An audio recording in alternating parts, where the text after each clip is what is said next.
What is up, guys? Welcome back to a brand new video. And today we are continuing with the volume reviews for My Hero, and today we have 11 and 12. Although one thing I realised I completely forgot to do when I was reviewing volumes 9 and 10 was give my score for the two volumes, so I'll do that now. I'm going to give it an 8 out of 10, a 4 for both of the volumes there. And yeah, so that's something I forgot to do, sorry about that. I'll remember to do that today, but thought I should still give the score. And that score is an 8 out of 10. So we're going to go into volume 11 and 12 now. I kind of feel a bit mismatched about the two volumes together, so I'll take them one by one as I usually do. And I'll start off with volume 11 here. And I had to praise 9 for his cover, so I definitely have to do the same thing here for volume 11. Let me just bring the camera back a bit here. But yeah, I have to do the same for volume 11 because this cover is fantastic. Second best in the series, and All Might's punch here is it just looks so sick. Everything about the cover is quality, and the content inside definitely doesn't disappoint in that front. Again, as I said with volume 9 of the fights in that, Horikoshi doesn't disappoint and goes beyond with his artwork here in this All For One All Might fight.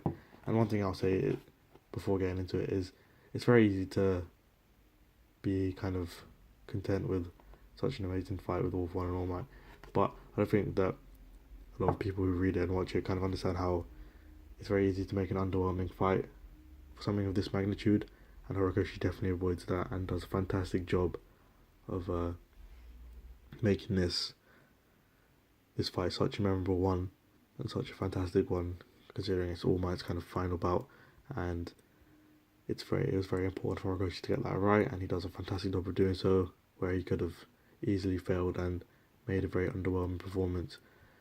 And I can understand why some people say that this fight is boring and it doesn't carry much in terms of the actual fight itself, and I can kind of understand that because there's a very lackluster amount of punches thrown. But I think what kind of sets the fight apart from other fights, like for example, I remember this fight in the anime, it was on the same weekend that there was this really cool Seven Deadly Sins fight, but I think this fight was 100 times more enjoyable, and the reason behind that is just because something that I do say every time I talk about My Hero is the weight that the fights carry, and I think that's perfectly shown here.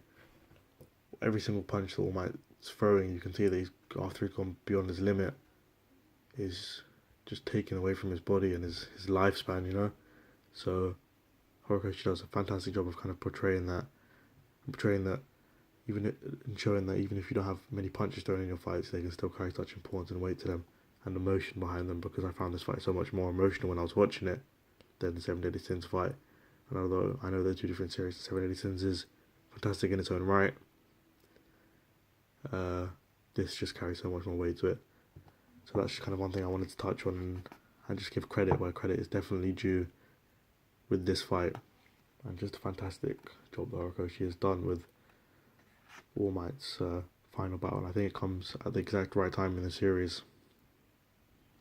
So yeah, and I can understand why people would say that All For One doesn't really use his quirk to the best of his abilities and doesn't really do much that interesting with it, and I can kind of understand that. I can agree with that part, but I don't really think that that's what this fight is particularly about. I don't think it's about, oh, my quirk is better than yours, you know what I mean, stronger than yours. I think it's just about these two old foes clashing, and just to show the world what kind of abilities that, well, Deku specifically, what kind of abilities that we have to face when eventually the next generation in him and Shigaraki will have to battle it out. So that's kind of what I believe this fight is doing, and that, yeah, I think is just very powerful. And obviously you might see it a different way, I might not enjoy the fight as much as I did, and that's perfectly fine, but I just thought I'd give my opinions on it.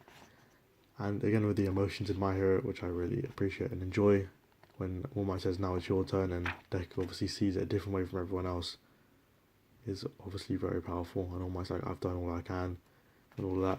So just everything here is cool, and you can kind of see Kachan going kind of copying onto what's going on in the situation. Obviously they have a conversation about it later in the series, but everything else in these two volumes is kind of a bit hit or miss past that. I mean, obviously you've got the speech scene, which again, as usual with My Hero, like I was just talking about, has very high emotions to it. And then them moving into dorms is again something that I think is quite cool. Obviously this whole interaction with All Might and Deku's mum is nice, and Torikoshi does well here. So basically just standard kind of My Hero conversations. Obviously something that I talk about a lot is the weight that they carry in the conversations and the emotions and how they keep you interested, but there's nothing really specific that I want to touch on for the rest of the volume other than that. Obviously they're moving into dorms is cool, and the fact when Eraserhead's like, you all would have been expelled with the exception of a few, that was quite interesting, and it kind of shows the weight and how they're still students. They have rules to abide by, and even when they become heroes it will be the same. But other than that, maybe this conversation with Asui at the end is memorable and worth mentioning, because that's quite cool, how she kind of apologises for what she's done. Again, as usual with this volume, another great conversation. So that's quite cool. This volume is good, and I can kind of think that the next arc is a bit lackluster. The provisional license exam is not really something that I particularly enjoyed as much as the rest of the series, and although it was enjoyable, it wasn't. Just going from this amazing arc, which I think is the best in the series, to that, yeah, so I just don't really believe that it's the best arc in the series, and probably I'd actually say the weakest arc in My Hero, in my opinion. But this volume great, learning about Nanoshima, the previous holder and stuff, and the way that Horikoshi implements that into the fight, implements the passing of One for All from Nanoshima to All Might, and how that's kind of implemented within the fight. It's fantastically done. Then you get to volume 12, which is kind of the beginning of the professional license. They do their ultimate moves, which is quite cool.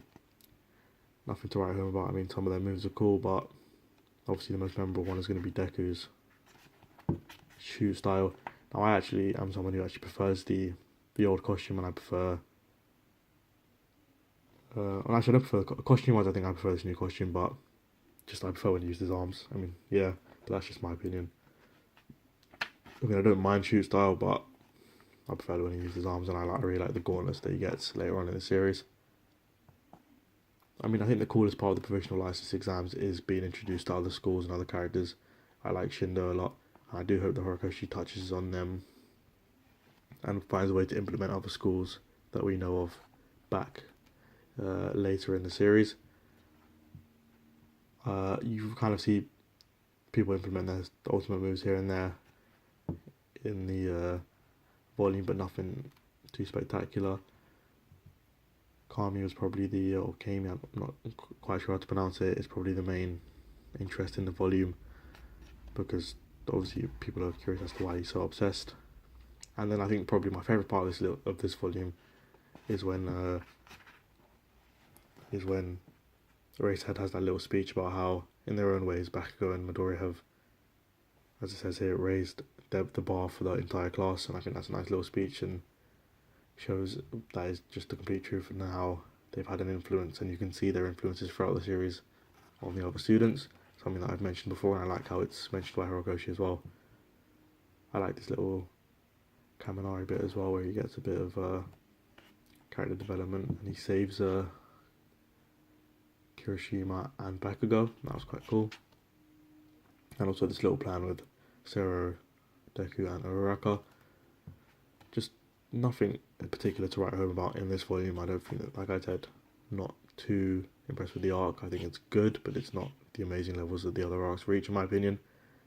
But it was still cool to experience. And the rescue bit, I think, is just, it's whatever. I think it's cool, but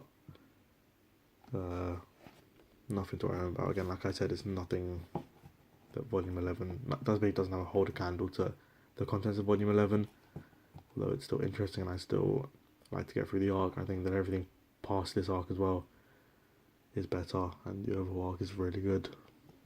So this is kind of just like a little bit of a stalemate in the series.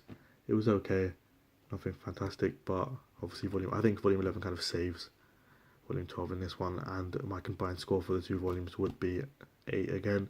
I'd give a 5 out of 5 for volume 11 and that amazing fight, and then a 3 out of 5 for volumes 12, because it's okay.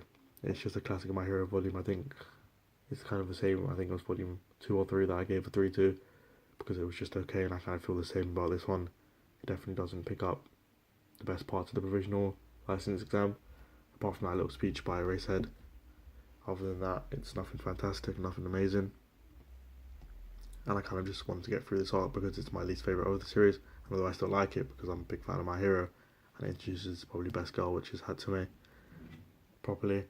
Other than that, nothing fantastic about it, and I kind of just waited for it to end to get into a fantastic overall arc, or prior to that, a fantastic Bakugo Deku fight, which I'll be touching on. Be my 13 and 14 review, because it kind of happens across those two volumes. But yeah, an 8 for these two. Anything you want to talk about My Hero, leave it down in the comments below.